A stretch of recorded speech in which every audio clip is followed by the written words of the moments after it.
Today we have a conversation with a friend of mine and colleague, fellow tour guide in Cape Town. His name is Iggy the Guide. Well, okay. So first of all, thank you for having me. This is a little bit different to how I usually do things, but I'm eager and keen to explore the way that things are working these days. And it's just awesome to be connected to someone that's literally on the other side of the world. So from my side, I'm a tour guide in Cape Town. I studied ecotourism. I completed my studies in 2010, moved down with my then girlfriend, now wife, to Cape Town. And I started working in the adventure industry and then later cultural, and now I'm working in the safari industry.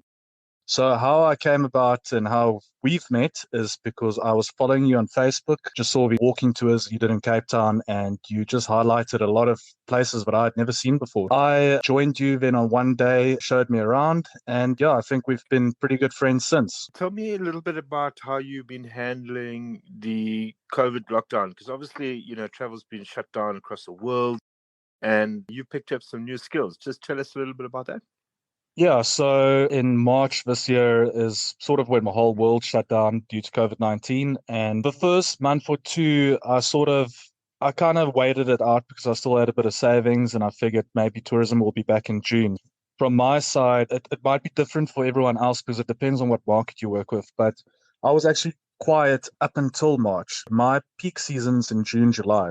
As soon as I saw that this peak season of mine is not going to be happening and there will be no work and the savings are running out, I've now decided to sort of take my whole business to an online platform. What I've been doing is I've been starting with some YouTube videos.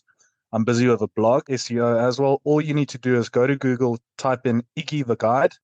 It used to be that there was a Labrador that hogged all the space on the first landing page, but now Iggy the Guide is not a Labrador guide dog. Now it's a real person. It's me. Once you've typed that in, you'll actually get a whole list of all the sites that I'm on, from ranging from Facebook to Instagram to Tours by Locals, all the way through to YouTube. Literally on the first page, after you've typed in Iggy the Guide, you'll find all my information. IGGY, as in so Iggy the Guide.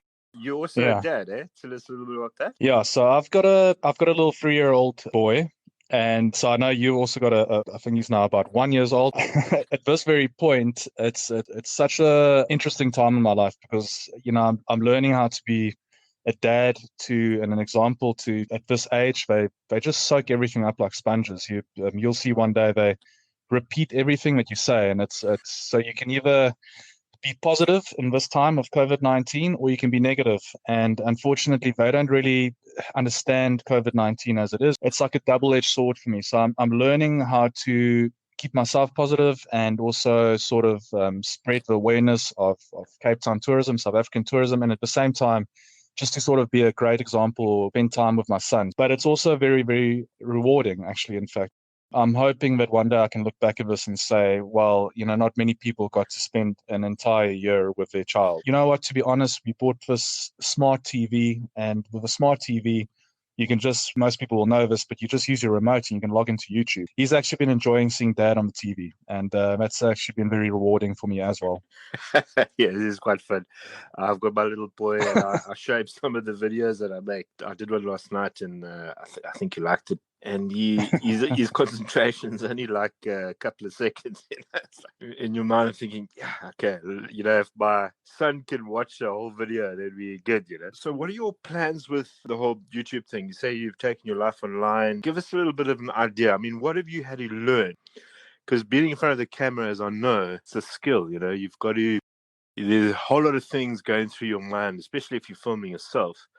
And then if you have other people filming you, it's like a whole different thing. I mean, have you learned a little bit about being in front of the camera, editing? So, look, I mean, as a tour guide, we sort of are actors, and you do play a certain role when you have maybe 40 people in front of you, or just one person, and that role always changes. It comes sometimes from more of a teaching kind of role to a more personal role, but none of those roles really prepare yourself for seeing yourself on screen or listening or hearing your voice over a video or over a podcast. It's been a massive learning curve because as I was mentioning yesterday to my wife, it's extremely stressful to put yourself out to the whole world, but also to your peers. And these are the people in the tourism industry, people that you respect and that you hope would respect you too.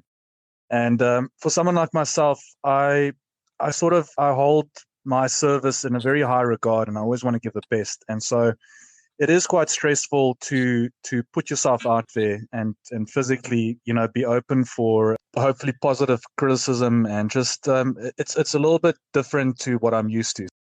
And it's a multi-layered problem, or multi-layered effect, because first of all, you need to now do a great video. You need to act, you need to engage with a lens, which is a little bit different. You also need to convey a good message, because it doesn't help you claim that you're an authority in the field, but then people watch your video and they say, well, this guy doesn't actually know what he's talking about, or I disagree with him strongly. So it's a very fine line for me to get out a good message and a true message in a positive manner, and also to make myself engaging enough for the audience to take it all in and hopefully learn from it. That is just the beginning of the iceberg, because then when you get home, you need to now find them together. The technique comes after a while, where you in your mind, you're creating myself over a long time.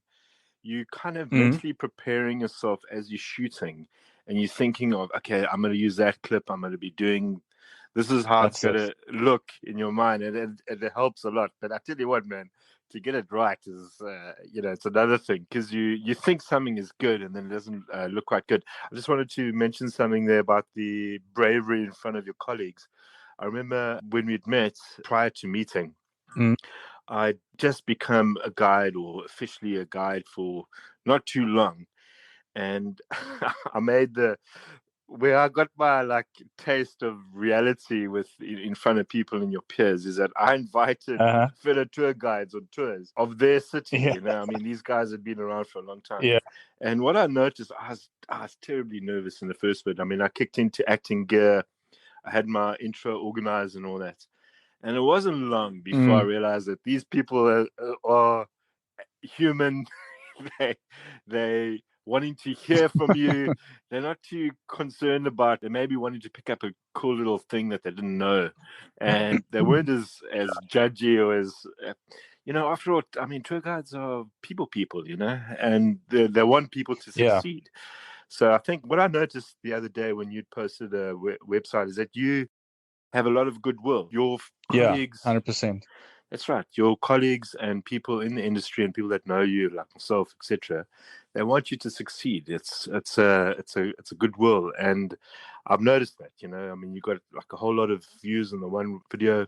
It's fantastic. Can you tell me a cool little secret or little Iggy hidden gem that would be something that you would tell people that visited Cape Town? My little secret gem, and like you say now, speaking to other tour guides is one thing, but you actually putting yourself out to the world. You might feel that people know about this, but it's actually amazing that people don't know about it. My little secret gem is I love taking people to just outside of Cape Town. There's an area called Hart Bay, and they've got this place called the original teabag designs. With original teabag designs, and hopefully we can put them in the link at the bottom here, because they're also struggling at the moment. With them, what they've done is they have taken women from the nearby township or informal settlement called Imizamuyetu, and they've actually trained these ladies up to do these beautiful artworks using only tea bags. The great thing about going there is you actually get to meet the ladies themselves, and you see them working. You go through the factory and so on. And the fantastic part about it, and the really kind of heartwarming part about it, is that they really, really benefit from you taking tourists there. And I think inherently, everyone's good, and travel's changed over the years. People want to contribute positively to a destination they've been to. So when you take people to this place, they absolutely love it, because they can physically see the difference that it's making to people's lives. And they actually end up buying fantastic products, that they can keep in their houses or give away for Christmas gifts. I would say that would be my little hidden gem. Or if I had someone on a tour for 4 days and we get to the point where we've done most of the stuff and they say to me, Iggy, can you take me somewhere that you like, or something that you would like to promote, or something that a lot of other tourists don't go to, then that is number one spot for me to take them. Hey, that's a fantastic secret. I really like that a lot. Iggy, thank you for your time. I appreciate it, man. Thank you very much for being on my podcast.